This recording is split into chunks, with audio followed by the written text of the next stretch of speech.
ኢትዮጵያዊነት ከስር የፋኖ መሪዎች በጓዳ የሚያወሩት አስደንጋጭ እውነታ የፋኖ ጸረ አንድነት ማን ነው? መሪዎቹ ደፍረው የማይናገሩት ድብቅ አጀንዳቸውስ ምንድነው?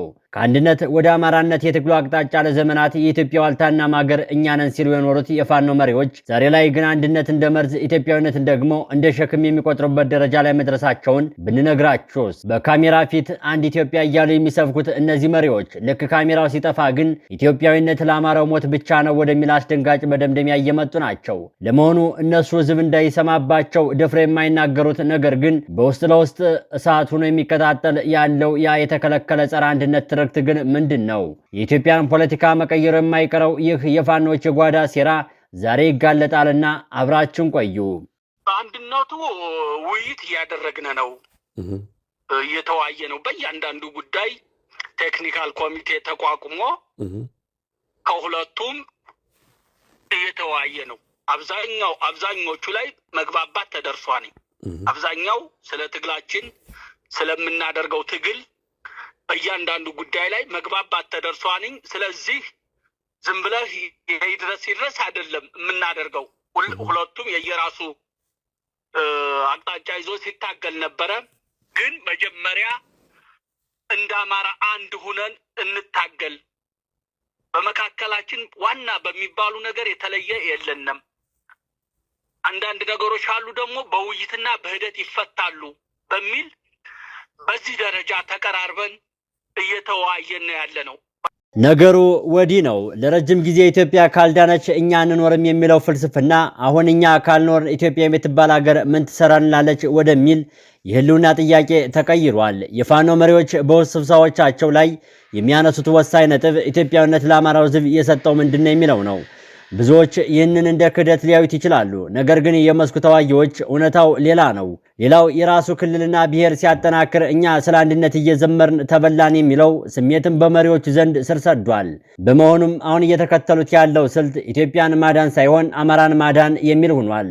ይህ ማለት ደግሞ አስፈላጊ ከሆነና የአማራ ህልውና አደጋ ላይ የሚወድቅ ከሆነ አንድነት የሚባለውን ትርክት ወደ ጎን ለመተው ወይም ለመደራደር ዝግጁ መሆን እንደማለት ነው። ይህ ጸረ አንድነት ሳይሆን አንድነትን በእናንተ መስፈርት ብቻ አይሆንም የሚል አዲስ አመጽ ነው። ታዲያ ይህንን እውነት ለምን አደባባይ ወጥቶ አይናገሩትም? እዚህ ጋር ነው የፖለቲካ ቁማር መጀመሪያ እምነቱ።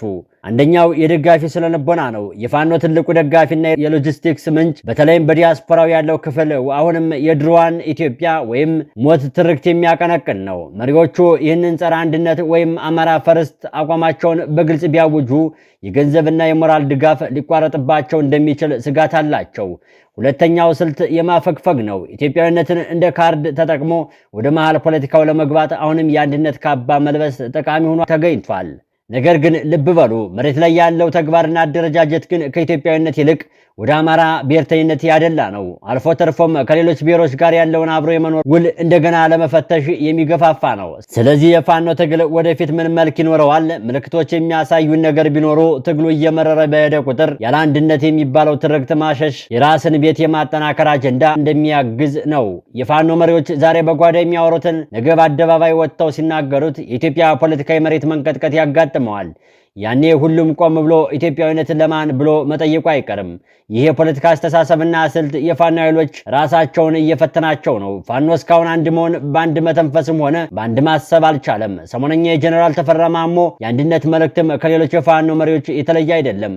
ጀነራሉ በመልእክታቸው እየተዋከብን አንድነትን አንገነባም ብለዋል። ክቡራን ተመልካቾቻችን ዛሬ በአማራ ክልል ሰማይ ስር እየተቀጣጠለ ስላለው እሳት፣ ስለ ፋኖ የጋራና ስለ ጀነራል ተፈራ ማሞ አዲስ መግለጫ በጥልቀት እየተነጋገርን ነው። እናንተ አብራችሁ ሁኑ። ጀነራል ተፈራ ማሞ ስሙ ብቻውን ብዙ ትርጉም አለው። በውትድርና ሳይንስ የታነጸ የጦር ሜዳ ውጣ ውረድ እንደ መዳፉ የሚያውቅ ዛሬ ደግሞ በአማራ ፋኖ ብሔራዊ ኃይል ውስጥ የሴንትራል ኮማንድ አባል ሆኖ እየመራና እያታገለ ያለ አንጋፋ መኮንን ነው። ጀነራሉ በቅርቡ የሰጡት ቃል ለብዙዎች ተስፋ፣ ለጥቂቶች ደግሞ ድንጋጤ ጭሯል። አንድነት የሚለው ቃል በአማራ ትግል ውስጥ እንደ ናፍቆት ሲታይ ነበር። ዛሬ ጀነራሉ ቴክኒካል ኮሚቴ ተቋቁሟል፣ ልዩነቶች እየጠበቡ ነው ሲሉ ትግሉ ከስሜት ወደ ስሌት ከመከላከል ወደ ማጥቃት እየተሸጋገረ መሆኑን የሚያበስር ታላቅ ዜና ነው። ጀነራሉ ሲናገሩ እንደ ልማዳቸው ስሜታዊ አይደሉም። በሰከነ በበሰለ ወታደራዊ ምላሽና የትግሉ ደረጃን በመግለጽ በቴክኒካል ኮሚቴው በኩል በብዙ ጉዳዮች መግባባት ላይ ተደርሷል ይላሉ። ይህ ማለት ምን ማለት መሰላችሁ? ለረጅም ጊዜ አማራ ጠላቶች የሚጫወቱት ፋኖ ተበታትኗል፣ እርስ በርስ አይግባባም በሚል ካልድ ነበር። ጀነራል ተፈራ ማሞ ግን ይህንን ካርድ አቃጥለውታል። ቴክኒካል ኮሚቴ ማለት የትግሉ የጭንቅላት ክፍል ወይም ደብር ነው። ወታደራዊ ሳይንስ እንደሚነግረን አንድ ጦር ውጤታማ የሚሆነው በመሳሪያ ብዛት ሳይሆን በሰንሰለት ጥንካሬ ነው። ጀነራሉ እያሉን ያሉት አሁን መናበብ ጀምረናል ነው። ጎንደር ከጎጃም፣ ወሎ ከሸዋ በአንድ ማዕከል የሚመሩበት ቀን እጅግ ቀርቧል። ይህ ደግሞ ለብልጽግና ባለስልጣናት የራስ ምታት ሳይሆን የሞት ደወል ነው የሚሆነው። ሰሞኑን በብልጽግና ሚዲያዎች ፋኖ እጁን እየሰጠ ነው የሚል ተከታታይ ድራማ ስንመለከት ከርመናል።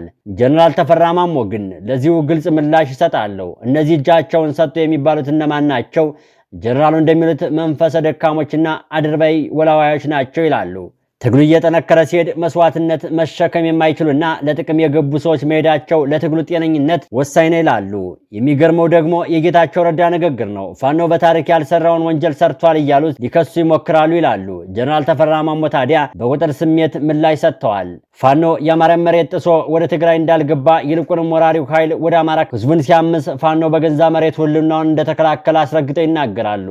የታሪክን ሊያገጣጥሙት ቢሞክሩ ጀነራል ተፈራ ግን የትግሉን የሞራል ልዕልና ዳግም አስመስክረዋል። ብዙዎቻችሁ ፋኖ መቼ ነው አዲስ አበባ የሚገባው ብላችሁ ጠይቃላችሁ። ጀነራል ተፈራም ይህ ጥያቄ ቀርቦላቸው ምላሻቸው ግን እጅግ ጥልቅ ነበር። አንድነታችንና ዝግጅታችን ነው የሚወስነው ብለዋል። ተመልከቱት። ጀነራል ተፈራ ማሞ ነገ እንገባለን ብለው ስሜት ውስጥ አይከቱም። ምክንያቱም እሳቸው ፖለቲከኛ ሳይሆኑ ባለሙያ ናቸውና። ወታደራዊ ባለሙያ አዲስ አበባ መግባት ማለት ፎቅ መያዝ ማለት አይደለም። ሀገርን የመረከብ ሰላምን የማስከበርና ህዝብን የማስተዳደር ከባድ ኃላፊነት ነው። ጀነራሉ አሉን ያሉት ዝግጅቶቻችን አሟልተው በሐሳብ እንደ አንድ ሁነን ስንነሳ ማንም አይገታንም ይላሉ። ይህ ደግሞ በትግሉ ላይ ትልቅ እምነት እንዲኖር የሚያደርግ ነው። በስሜት የተጀመረ ትግል በስሜት ይቆማል። በዝግጅትና በእውቀት የተመራ ትግል ግን ግቡን ሳይመታ አይመለስም። እንግዲህ የተከበራችሁ ተመልካቾቻችን የጀነራል ተፈራ ማሞ መግለጫ አንድ ትልቅ መልእክት አለው። አማራ ሆይ ተነስ፣ ተባበር፣ ተደራጅ። ትግሉ አሁን ወሳኝ ምዕራፍ ላይ ደርሷል። አንድነቱ በቴክኒክ ደረጃ አልቋል፣ በተግባር እየተቀየረ ነው። ይህ ማለት ጨለማው እያለፈ የድል ንጋት እየታየ ነው ማለቱ ነው። ጀነራል ተፈራ ማሞ የመሰለ አንጋፋ መሪዎች ከፊት እስካሉ ድረስ የአማራ ህዝብ የከፈለ መስዋዕትነት ከንቱ ሆኖ አይቀርም። በመሆኑም በውጭም በውስጥም ያሉ ወገኖች በትግሉ ውስጥ ያሉ አስፈላጊ ውዝግቦችን ትተው ለጀነራሉና ለፋኖች መሪዎች የጀመሩትን አንድነት እንዲያጠናክሩ ድጋፍ ማድረግ የሰለጠነ ማህበረሰብ መገለጫ ይሆናል። እዚህ ጋር አንድ መሰረታዊ ጥያቄ ይነሳል። አንድ ሰራዊት ያለ መንግስት እና ካዝና፣ ያለ ባንክና ብድር፣ ያለ ውጭና እርዳታ እንዴት ዓመታት ሊዘልቅ ይችላል? ጀነራል ተፈራ ማሞ ለዚህ ጥያቄ መልሰዋል። የፋኖ ደም ስር ህዝቡ ነው ይላሉ። በጦርነት ሳይንስ ውስጥ ሎጂስቲክ ማለት ግማሽ ድል ነው። ብልጽግና ፋኖን በረሃብና በጥም ለመምታት ያላደረገው ሙከራ የለም። ነገር ግን ያ ቀጭን የገበሬ ቤት ለፋኖ ጥይት ማከማቻ፣ የጤና ተቋምና የስንቅ ምንጭ ሆኗል። ጀነራሉ ይህንን ህዝባዊ መሰረት የማይበገር ኃይል ብለው ጠሩት። ዛሬ በገጠር ቀበሌዎች የሚታየው ትስስር ፋኖ ከህዝቡ የወጣ ህዝቡም የፋኖ መከታውን ያረጋገጠበት ነው። ይህ መናበብ ደግሞ ከመደበኛ ውትድርና በላይ ትርጉም አለው። ወታደራዊ ሳይንስ የሚናገረው ጦርነት የሚሸነፈው መጀመሪያ በጭንቅላት ውስጥ ነው። ጀነራል ተፈራ በንግግራቸው ውስጥ ትልቅ ድል ተጎናጽፈናል፣ ይህም የፍርሃትን ድባብ ሰባብሮ መጣሉ ነው። ለረጅም ጊዜ አማራ ህዝብ መሪ የለኝም በሚል የባዶነት ስሜት ውስጥ ነበረ የኖረው። ጀነራሉ ይህንን በወጡበት ሰዓት ያንን ክፍተት ሞልተውታል። ጀነራሉ ድምጽ ብቻ ለሺዎች የልብ ትርታ፣ ለጠላት ደግሞ የጭንቅላት ጭንቀት ሆኖ ቀጥሏል። ዛሬ ፋኖ ሞታለሁ ብሎ የሚዋጋው ለምን ይመስላችኋል?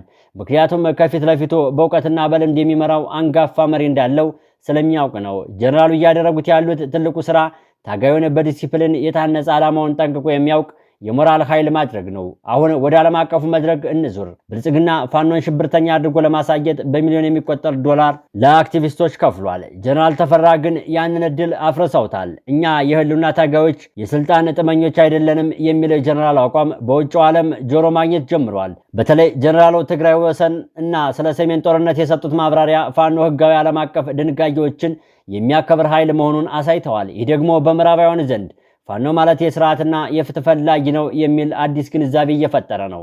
ዲፕሎማሲው አሁን ከሽፍታ ታሪክ ወጥቶ ወደፊት የሀገር ባለቤትነት ስር ገብቷል። ጀነራል ተፈራ ማሞ አንድ ጥልቅ ሚስጥር ፍንጭም ሰጥተዋል። ፋኖ አሸንፎ ብቻ አይቀመጥም፣ ከድል በኋላ ሀገርን እንዴት ማረጋጋት ይቻላል በሚለው ላይ ጥልቅ ስራ እየሰራ ነው። ጀነራሉ እንደሚሉት ዝግጅታችን ሁሉም አቀፍ ነው ብለዋል።